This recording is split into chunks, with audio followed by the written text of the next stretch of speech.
Prime Minister Margaret Thatcher has just been elected, and British politics are as volatile and groundbreaking as ever.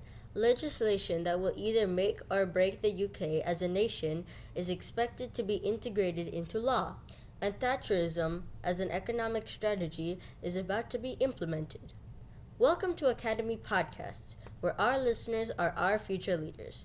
We strive to do this through providing descriptive awareness of modern topics. Hello, my name is Nethan Kaluarachchi. Today we will be discussing two major moments during Margaret Thatcher's time as Prime Minister, examining pivotal moments that would affect Thatcher's legacy and public perception.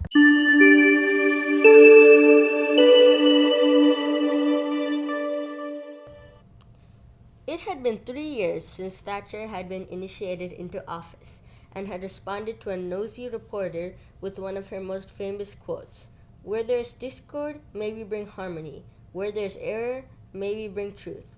Where there's doubt, may we bring faith. And where there's despair, may we bring hope," quoting St. Francis. Yet the time of celebration had concluded. Margaret Thatcher's newly instated economic legislation had been largely unpopular among the public.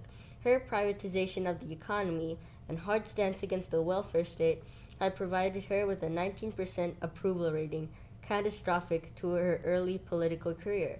However, the Falklands, a largely neglected land within the British realm, would come to save the Iron Lady's political career and cement the Iron Lady's stance of aggressive British nationalism.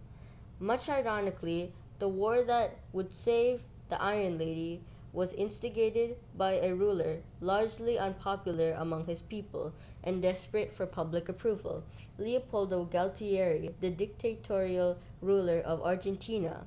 Under his reign, the economy had been struggling for a long time, and Galtieri had proven unable to improve the situation. And under a desperate course of action, in an attempt to improve his popularity, Galtieri began the military occupation of the Falklands, swiftly occupying Fort Stanley, the capital. The next day, the Iron Lady herself would state that this unprovoked aggression by the government of Argentina against British territory has not a shred of justification and not a scrap of legality.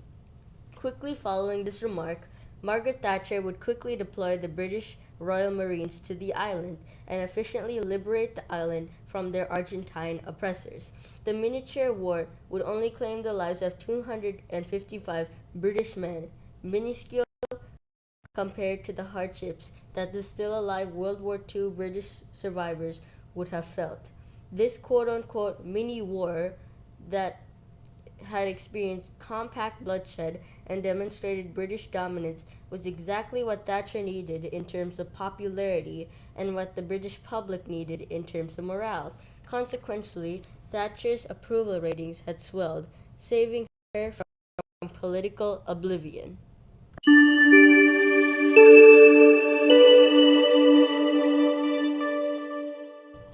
On the 5th of March 1985, a crowd gathered in a South Yorkshire pit village to watch a sight none of them had seen in a year.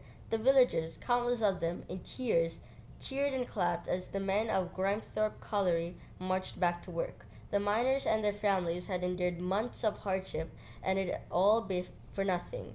Thatcherism's miners' strike victory had just been won.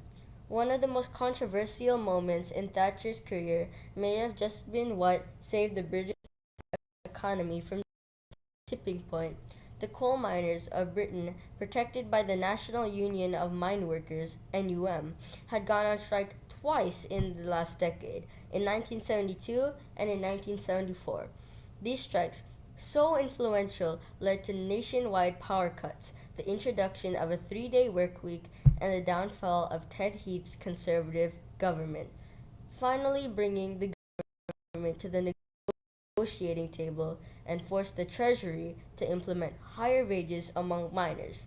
The authoritative unions of the 60s and 70s played a critical role in the British economic development, literally clogging the economic growth of post-World War II Britain. Thatcher would soon take these unions to battle. Her quote-unquote privatization war had just begun. By the early 1980s, domestic production was becoming ever more unprofitable. The industry relied heavily on government subsidies.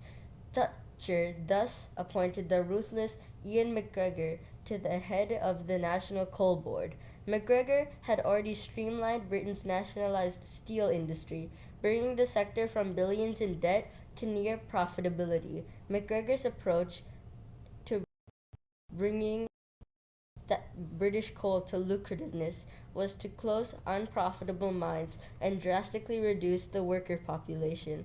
This was met with pushback from NUM, who planned to deal with this new governmental action through the trustee striking method that would theoretically force Thatcher to the negotiating table, yet in true Thatcher fashion was simply too stubborn to accept this fate. Following a year of unrelenting police, financial, and political pressure, the Great British Coal Strike of 1984 to 1985 had concluded in a sweeping Thatcher victory, further elevating her popularity, controversy, and the British government. That's it for episode 2 of Iron Lady. Stay tuned for the third and final episode of the Iron Lady podcast trilogy, where we will discuss the final years of Margaret Thatcher's prime ministry administration and her overall effect on modern Britain. That's it from Nethan Kaluarachchi. Thank you.